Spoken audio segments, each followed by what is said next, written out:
Hello and welcome to Dave Makes Stuff. In this episode I'll be turning this rusty scrap flywheel into a cake stand with a slight steampunk feel. We won't be using all of it. The gear teeth on one of these flywheels are a separate piece.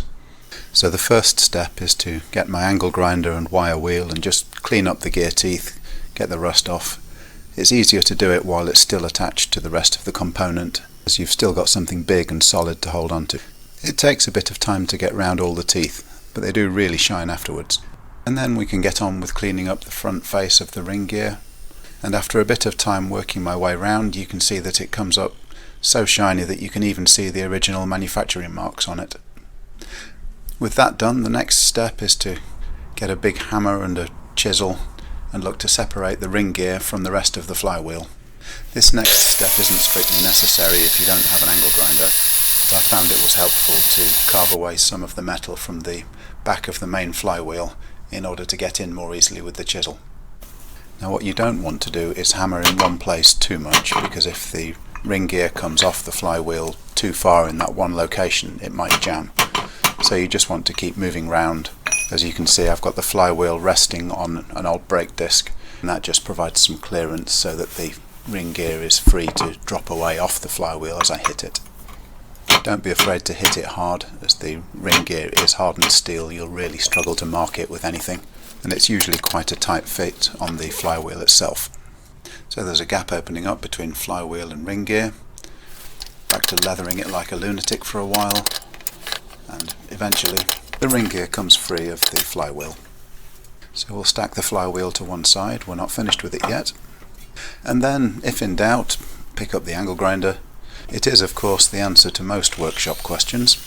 Do always wear eye protection, particularly with a wire wheel. They do fling wires off. You really do want to protect your eyes. Right, now that we've sorted out the outside of our cake stand, time to do the middle. So I'm going to use this bamboo chopping board.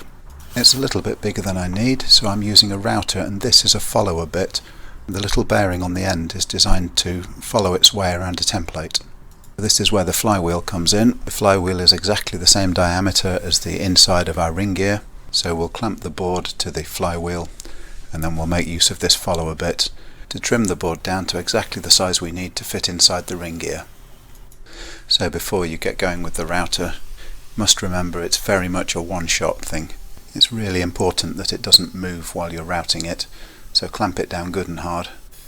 When using the router, always be respectful of the fact that it's got a sharp blade doing 18,000 RPM or so, and it neither knows nor cares what it's cutting.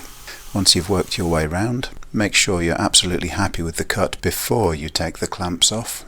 And so now hopefully we've got a centre that's exactly the right size to fit into the ring gear.